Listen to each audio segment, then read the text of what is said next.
My engagement ring is a £50 Pandora ring and I'm not even upset about it. My husband and I got married just 2 months ago in New Zealand and we had a spontaneous wedding elopement. To give you a little bit of backstory, we've been cycling around the world for a couple of years now, and most recently we flew to Vietnam in March and we cycled to Singapore, flew to Australia, cycled across Australia, which was crazy, and then flew to New Zealand. As soon as we landed in New Zealand, for some reason, I googled get married in New Zealand and found that it's actually pretty cost effective. I mooted to my boyfriend at the time, who wasn't even my fiance, that maybe we should think about getting married in New Zealand. To my surprise, he was interested. So I sent an email to some celebrants to find out if this was really possible, if it was as cheap as I thought it was going to be, and basically how quickly could we do it. We met this lovely celebrant called Sean Joyce. He was Irish, he was funny, and he just knew how to make you feel at ease around him, and we just loved him instantly. On the call, he told us we could get married basically as soon as we like, so we set a wedding date 3 weeks away. Now remember, we're travelling by bicycle, so we had to ride from Queenstown to Christchurch. We shut the laptop, ended the Zoom call, and we went straight out into Queenstown, and we bought wedding bands from a local small New Zealand jeweller, and the wedding rings are made of New Zealand gold, which is really nice. We went to a dress and suit hire place, hired that wedding dress. We had to hire shoes and everything because all we have are scruffy cycling gear. We organised for the shop to post that to Christchurch, and then we got on our bikes and we made tracks to Christchurch. And in between booking all that and getting there, I booked things like a hairdresser so my hair could be styled. I didn't even carry straighteners with me, so I couldn't even do it myself. And also flowers and a photographer who our celebrant knew.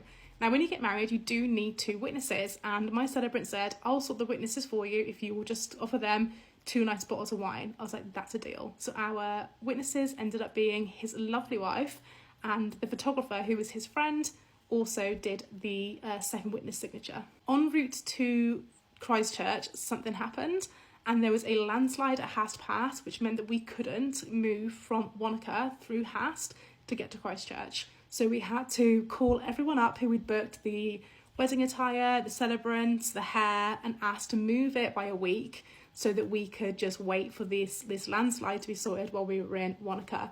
Luckily, everyone was able to sort that out. Now, we didn't know anything about New Zealand.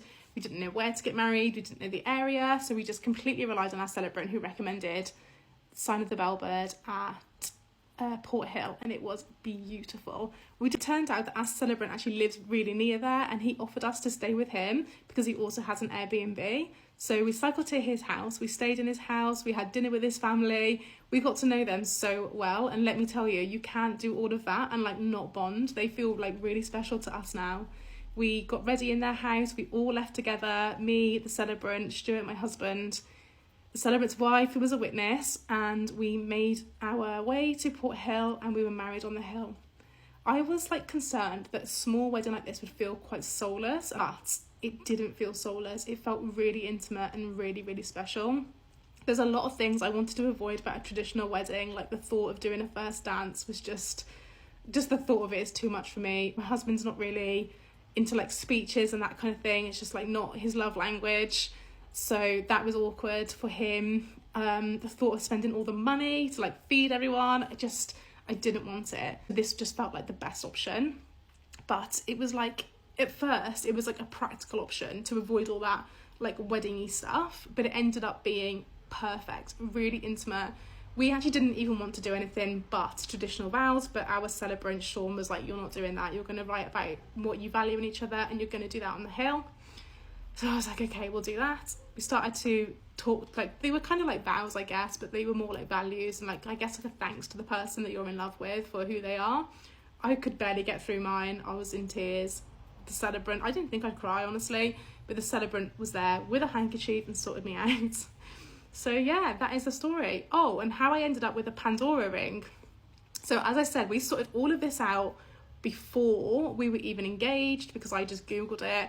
Well, Stuart wanted me to have an official proposal. So he popped out in Queenstown, went to Pandora, and just got me this placeholder engagement ring, which I am now just in love with, to be honest. I don't even care that it's not real, not a real diamond or anything. It's just it means so much to me. It's really part of the like the journey of our engagement and our wedding, and I didn't even know if I'll swap it. I actually do have an engagement ring at home because his granddad gifted us with his grandmother's ring, but this one has our story attached to it, so I don't know what I do. I think maybe I'll wear both and put one of them on my other hand.